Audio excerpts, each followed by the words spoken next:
উপদেষ্টারা safe exit খুঁজছেন বিশেষ প্রয়োজনে, বিশেষ মুহূর্তে দায়িত্ব পালন শেষে দেশের বাইরে চলে যাবেন। অনেকে বলছেন দেশ থেকে পালিয়ে যাবেন এবং এই আলোচনাটা আরও বেশি উস্কে যখন দিলেন এনসিপির আহ্বায়ক নাহিদ ইসলাম, তখন সেটা নিয়ে চতুর্দিকে আলোচনার অন্ত নেই। কিন্তু বাস্তবতা হচ্ছে উপদেষ্টারা কেন দেশ ছেড়ে পালাবেন, দেশ ছেড়ে তাদেরকে কেন যেতে হবে? তারা এমন কি কর্মকাণ্ড করলেন যার কারণে তারা দেশেই থাকতে পারবেন না? এরকম আলোচনার ভেতরে বিএনপি নেত্রী রুমিন ফারহানা আবার আরেক কাঠি সরেস হয়ে আর একটা মন্তব্য করেছেন এবং তিনি মন্তব্য যেটা করেছেন সেটা হচ্ছে যে উপদেষ্টাদের সেফ এক্সিটের জন্য বিশেষ কিছু করা লাগবে না, তাদের সমস্ত প্রস্তুতি নেওয়াই আছে। কেন রুমিন ফারহানা আর এক ধাপ এগিয়ে এমন মন্তব্য করলেন? কোন সেই উপদেষ্টারা, কারা সমস্ত প্রস্তুতি নিয়ে রেখেছেন, একটু বোঝার চেষ্টা করব এই ভিডিওতে। থাকবেন পলিটিক্স টিভির নিয়মিত আয়োজনে।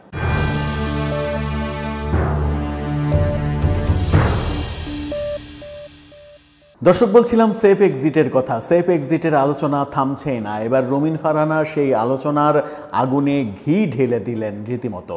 রুমিন ফারহানাকে নিয়ে কালের কণ্ঠের যে শিরোনামটা, রুমিন ফারহানা সম্প্রতি একটি টক শোতে এই ব্যাপারে কথা বলেছেন, সেটা নিয়ে কালের কণ্ঠ আবার নিউজও করেছে। সেই টক শোতে কী বললেন, কালের কণ্ঠ কী বলছে, সব মিলে আলোচনা করব। কালের কণ্ঠ শিরোনাম করেছে সেফ এক্সিট খুঁজতে উপদেষ্টাদের খুব কষ্ট করতে হবে না। কেন কষ্ট করতে হবে না? তাহলে তারা কি সব কিছু রেডি করে রেখেছেন? কিভাবে রেডি করে রাখলেন? রুমিন ফারহানা কি বলছেন? বিএনপির সহ আন্তর্জাতিক বিষয়ক সম্পাদক রুমিন ফারহানা বলেছেন, উপদেষ্টারা অনেকেই সেফ এক্সিট খুঁজছেন।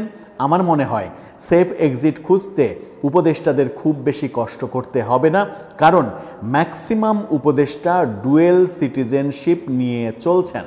অর্থাৎ বেশিরভাগ উপদেষ্টারই দ্বৈত নাগরিকত্ব রয়েছে, দুই দেশের নাগরিকত্ব রয়েছে। খুবই ইন্টারেস্টিং একটা ব্যাপার। সুতরাং তাদের একটা বড় অংশই দেশের বাইরে অটোমেটিকলি চলে যেতে পারবেন।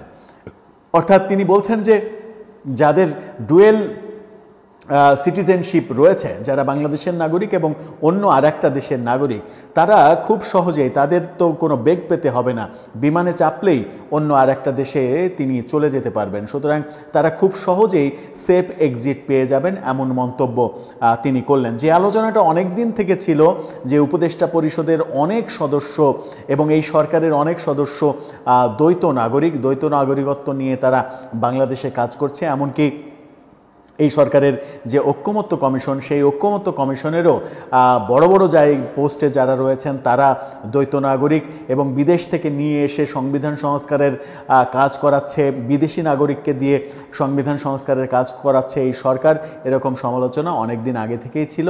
রুমিন ফারহানা সেই ব্যাপারটাই বোধহয় স্পষ্ট করার চেষ্টা করলেন। রাজনৈতিক দলগুলো একটি সুষ্ঠু নির্বাচন করতে ব্যর্থ হলে দেশ একটি গভীর অনিশ্চয়তার মধ্যে পড়বে, এমনটাও তিনি বলেছেন যে এটা সহজেই অনুমেয় যে যদি পলিটিক্যাল পার্টিগুলো আগামী ফেব্রুয়ারির মধ্যে একটা নির্বাচন আয়োজন করতে ব্যর্থ হয়, তাহলে বাংলাদেশ একটা গভীর অনিশ্চয়তায় পড়বে।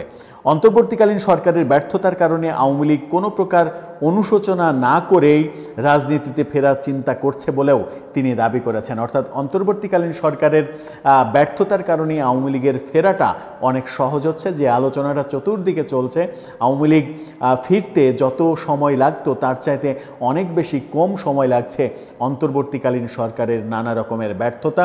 এবং তার সঙ্গে আরেকটু যোগ করা যায়, এর সঙ্গে এনসিপি অর্থাৎ বৈষম্য বিরোধী আন্দোলনের নেতাদের বিভিন্ন ধরনের কর্মকাণ্ড, বিভিন্ন বিতর্কিত কাজের সঙ্গে জড়িয়ে যাওয়া, এই সব মিলিয়ে এক ধরনের জুজুর ভয় কাজ করছে, এই বুঝি আওয়ামী লীগ ফিরে আসলো।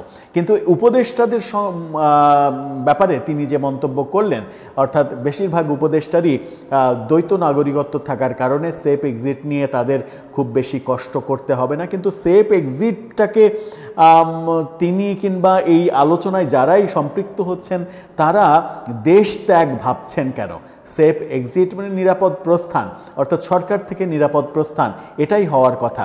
সেফ এক্সিট মানে দেশ থেকে বিদেশে চলে যাওয়া, দেশ থেকে বাইরে চলে যাওয়া নিরাপদে। এটা প্রতিষ্ঠিত হলো কেন?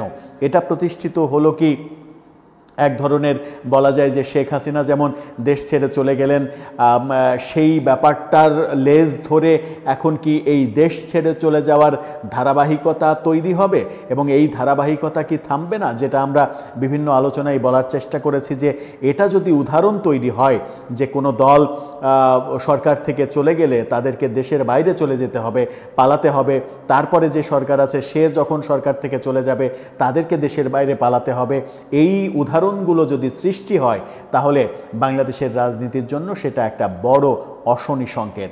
সেই অশনি সংকেতের বার্তাটাই বোধহয় রুমিন ফারহানা শোনালেন।